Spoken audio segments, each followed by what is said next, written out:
risk is the profit is always the reward of taking risk. By Standard & Poor's, Moody's. We have to develop our own rating agency. So if you lose in some cases, you will succeed in others. Okay, so let's move to food security. Do you think that the problem of food security, food safety are really important for Muslim world? Of course, yes. There are many countries who do not produce foodstuffs. Agricultural products are very, in some countries there is no agricultural product. Obviously, every country needs food. So, therefore, the security of food is a basic need of all countries, not a particular country. I do have a feeling, because of course some Muslim countries are relatively more wealthy, some Muslim countries are relatively more poor. Do you have a feeling that wealthy Muslim countries really want to help poor Muslim countries to provide their food security, something like a Muslim solidarity, or not? Yes, of course. There is basic need, direction of our Sharia of Islam, that the poor, the wealthy should help the poor. So Islam, as I told earlier, that the Holy Quran says that the wealth should not be rotating between the rich only. So therefore, the countries who have rich people, they should help the poor countries, and they should perform their duty in that regard. But unfortunately, the profit motive in the business activities has some kind of greed. So unless we remove this greed and understand the needs of the poor, then we cannot be fulfilling our duties. The rich countries should be providing food to other countries, either as a charity at reasonable price. Justice Usmani, here in Russia or in some countries where Muslims are in minority, they criticize Islamic finance from the point of view that something like it. Look, in Islamic countries where almost all are Muslim, like Saudi Arabia or like even Pakistan, because I visited Pakistan twice, the majority of population or of Muslim population use conventional banking, or at least we use conventional banking and Islamic banking at the same time. So I saw a lot of people in Pakistan who have at the same time accounts in conventional banks or in Islamic bank. Why do Muslims do so? And because in my opinion it undermines trust to Islamic finance in non-Muslim countries, because people in non-Muslim countries says that, look, even Muslims use conventional banking, why should we use Islamic bank? In fact, this trend is gradually, the trend of going to Islamic banks is increasing day by day, and the fact that still they are 15% in Pakistan, for example, the reason is not that Islamic banks are not bringing profit or are competitors for, but the real reason is that the Islamic finance is not the people are not educated according to what Islamic finance means. You know that in all countries, Muslims or non-Muslims, they have been educated in a system in which there was no place of Islamic finance at all. So their mentality is to follow what is what is rampant in the society. So therefore, the reason is not that Islamic banks are not competent. They are very competent, and this is reflected by the rate of growth of Islamic banks. Islamic banks are growing more speedily than the conventional banks, even in Muslim countries. But the problem is that the mentality of those who are in power, they have been trained in the existing system, conventional system. So therefore, they are very fearful whether we will succeed or not. So therefore, they are not converting the whole system into the Islamic one, but they are gradually proceeding towards that end. And sometime it was 6% or 7%. Now it is 15%. In Saudi Arabia, maybe around 80%. In some other countries, maybe 100%. For example, in Sudan, in Libya, we can explain the Islamic finance to the people. So, and I think that the rate of growth will increase day by day, inshallah. Justice Usmani, one more reason why people reject Islamic finance, in my opinion, is that they believe that Islamic finance is a little bit more expensive compared to conventional banks as a source of funding, because people for their own business try to attract as cheapest as funding as possible. How can you respond to this argument? This is not factually. This is not correct. In fact, that all Islamic banks or Islamic financial institutions are charging more than conventional banks, or they are more expensive. In some cases, there is a difference between conventional.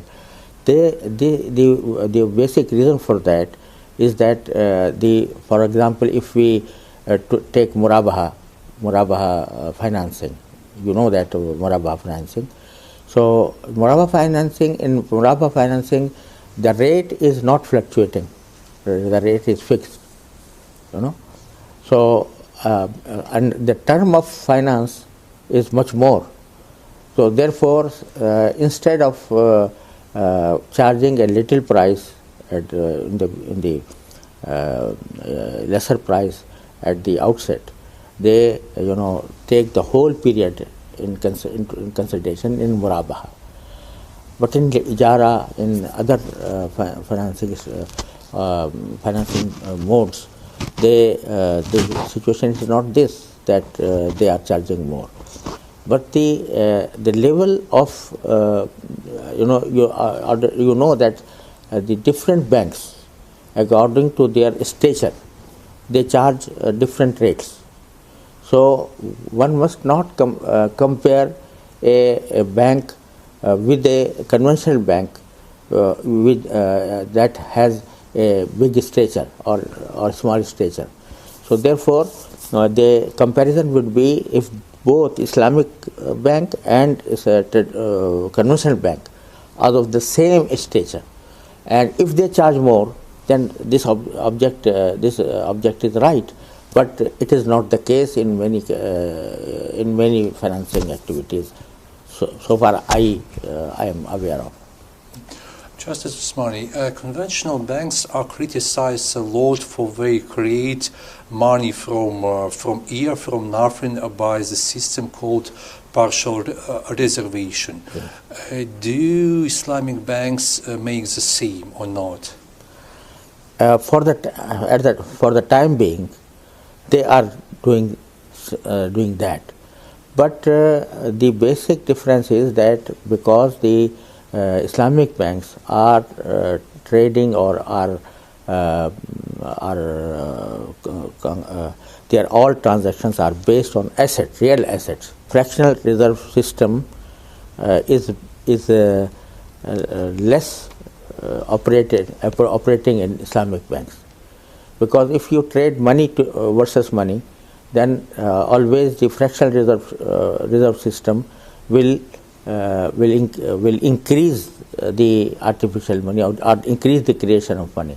But when we transact with goods and services, then the fractional reserve system, although operating in that case also, but to a lesser level. Could you explain a little bit the concept of risk in Islamic finance and Islamic law? Because you told us that understanding of reasonable risk is different in Islamic world compared to the Western world. You told us that it's not possible to make business without risk, and the reason why you can make a profit from any business is just you take some risk. Could you tell us a little bit more about this concept of risk in Islamic law and finance? Risk is the profit is always the reward of taking risk. So some kind of risk must be there, without which you cannot earn profit, a halal profit, a permissible profit, a reasonable profit, unless you take some risk. Even in the sales, for example, if I open a market and I am a trader, I am a businessman, when I sell commodities, I take the risk of the commodities, and that risk brings to me the profit. So in Islamic finance, there is no concept of trading in money. It is always based on assets, not asset backed but asset based economy that Islamic finance leads to it. So therefore the risk is necessary. However, the risk can be minimized by expertise, by putting some extra precautions. So it can be minimized by diversification of the portfolio. So if you lose in some cases, you will succeed in others, and they bring an equilibrium between losses and profits. Just Usmani, I have one more question connected to risk, because in the Western world, risks are assessed by credit rating agencies, and you told us that even great companies, great investors in Muslim world trust to Western ratings, which are issued by Standard & Poor's, Moody's, and and Fitch. But at the same time, you told us that probably the concepts in which Western credit ratings are based is not correct. Could you explain why this concept is not correct, and how can it be moderated? In fact, I don't say that it is not correct. I say that it is not compliant with the Sharia principles. Okay, yeah. Because if rating is based on Sharia principles, then the risk would be there, But the rating agencies, they rate the companies, or they rate the financial institutions on the basis of avoiding risk totally. So this is the difference between Islamic finance rating and conventional finance rating. So we should develop, if we are proceeding towards Islamic finance, we have to develop our own rating agencies, which may take into account the compliance with Sharia, and you must understand, you must appreciate that the risk of non-compliance with Sharia is also a risk, because if you are not compliant with Sharia, you have to withdraw from your profit and go to pay it to charity. So this is Sharia compliance, non-Sharia compliance risk. So this risk should also be part of the rating of Islamic finance.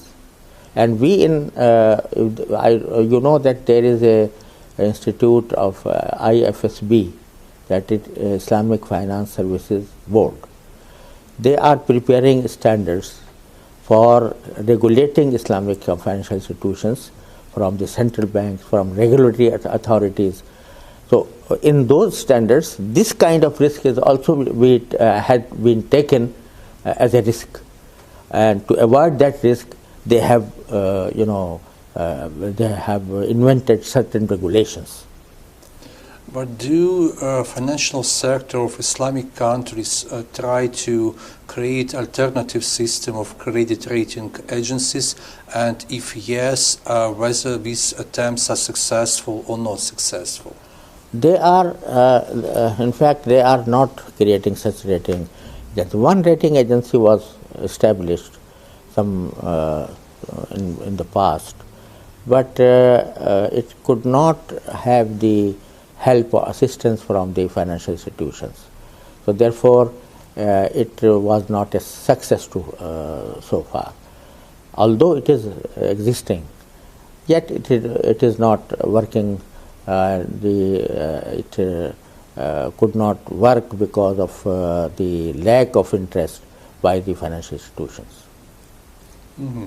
Just Usmani, if I would like to ask to give you some advice for our future AgroFinMost project, because de facto it can be structured by two alternative ways or by combination of two alternative ways, because on the one side, one option is to create a partnership with Islamic partners like Musharaka, for example.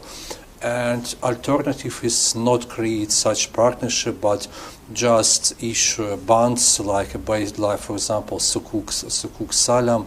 For example, it's possible to issue bonds at the stock market of the one of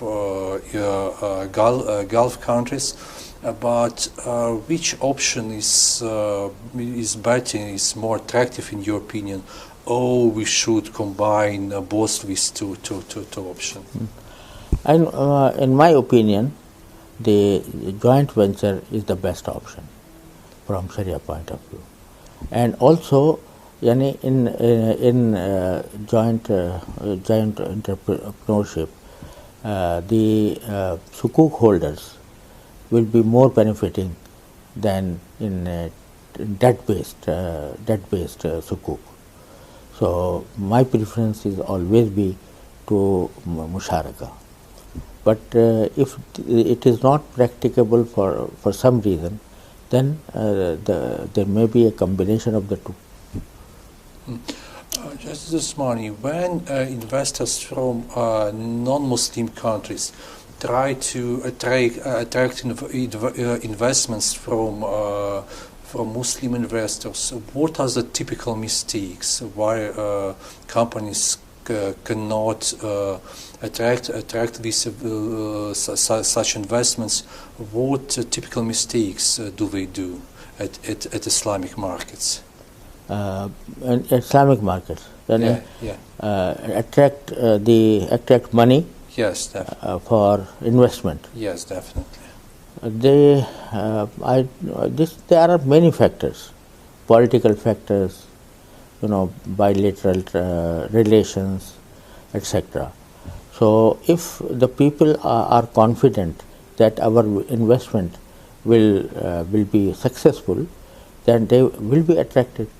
So, like I said, that with regard to Russia, there was a concept that they were reluctant to invest in Russia because they were not confident whether their investment will bring fruit or not. So, but alhamdulillah, now your policies, Russia's policies are now opening the windows, opening the channels. So I think inshallah it will be in future we may hope that the people are interested and investment in Russia, inshallah. You told us that you are a lot of criticized by some American scholars. Yes, of course. Why do we criticize you? This question should be asked from them, why are they criticizing me? But basic reason is that many of them do not want Islam to be presented in an acceptable form. So they are against Islam. They feel that Islam is their enemy, or they feel that Islam is the name of terrorism, etc. So this is some kind of propaganda that has been raised. But at the same time, even in US, there were people who, alhamdulillah, wrote in favor of Islamic finance, or in my favor. It was this George Washington University for the first time that he named me as a in 500 or top 50 in top 6 and top 6 top 60 50 of influential persons, and there were many articles written by those who have studied Islamic finance, studied my books. So there was also a praise from them towards me, and many articles in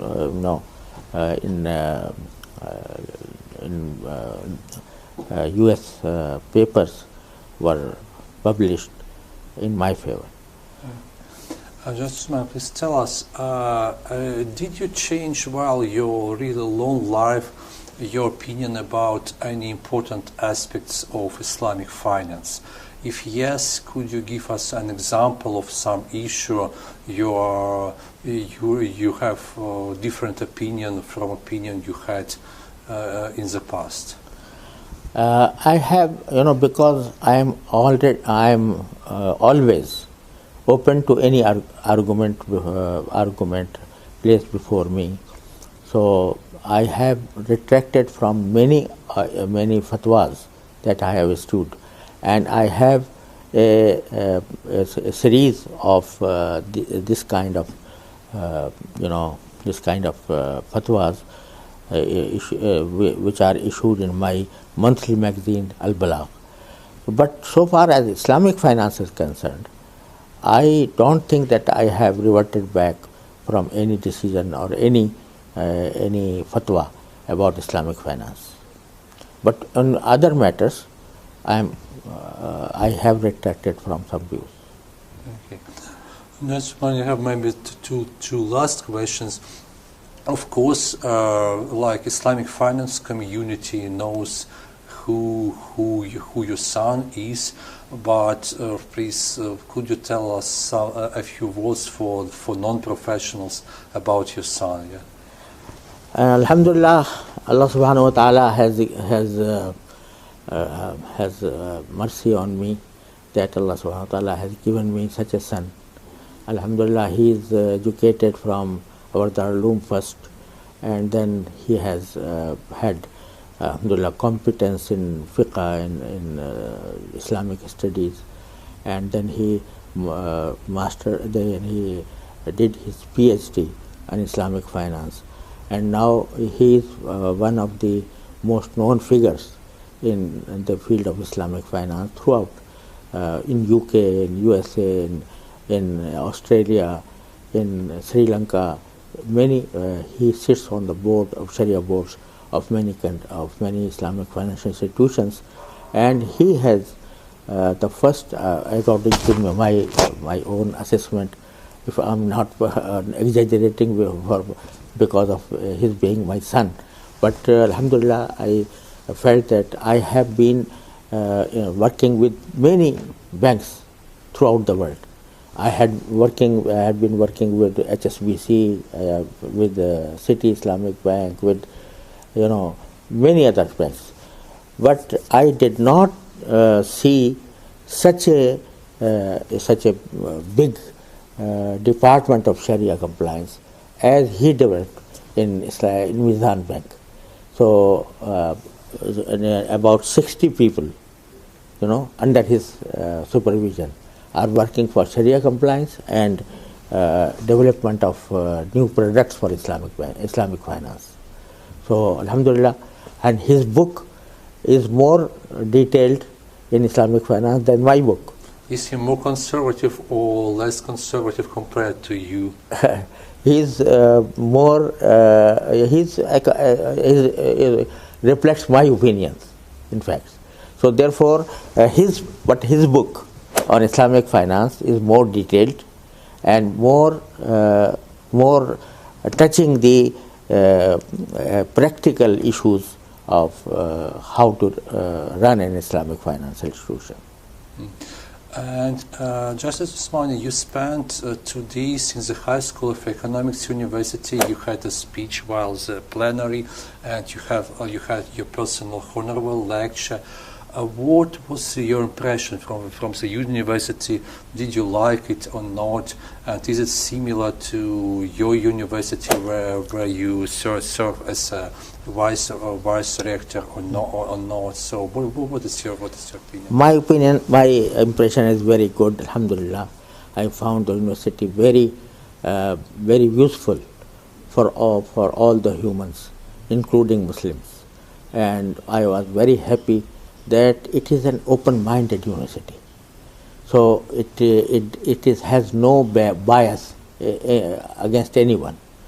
And then I was given an opportunity to present my own opinions about the Islamic finance, and I was so impressed that I am thinking of learning Russian language in this old age. Okay, and maybe the last finishing question, Justice Usmani, what would you like to wish to Russian Muslim people and maybe to Russian people at all? I would, advise the Muslim people here in Russia that they develop a very understanding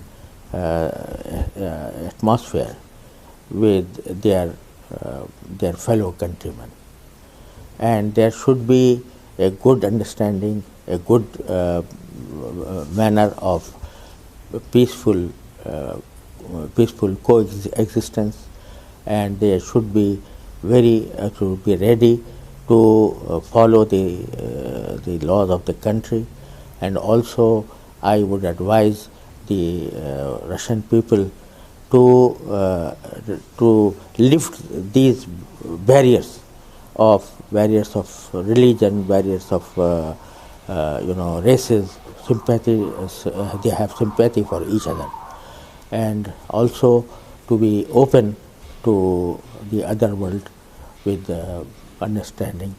Inshallah, it will develop good relations between the countries, between the different parts of the country. Just want to thank you so much for the interview. I know that you're the second time in Russia, but I believe that you will come to us the third time, the fourth time, the fifth time, for both business as a member of our council and even for non-business issues as just an our friend. Thank you. Inshallah, so much. Thank you very much. I would be very grateful for this kind of hospitality, and inshallah I hope if I live long, then I will have some opportunity to come to Russia again. Okay. Thanks. Thank you.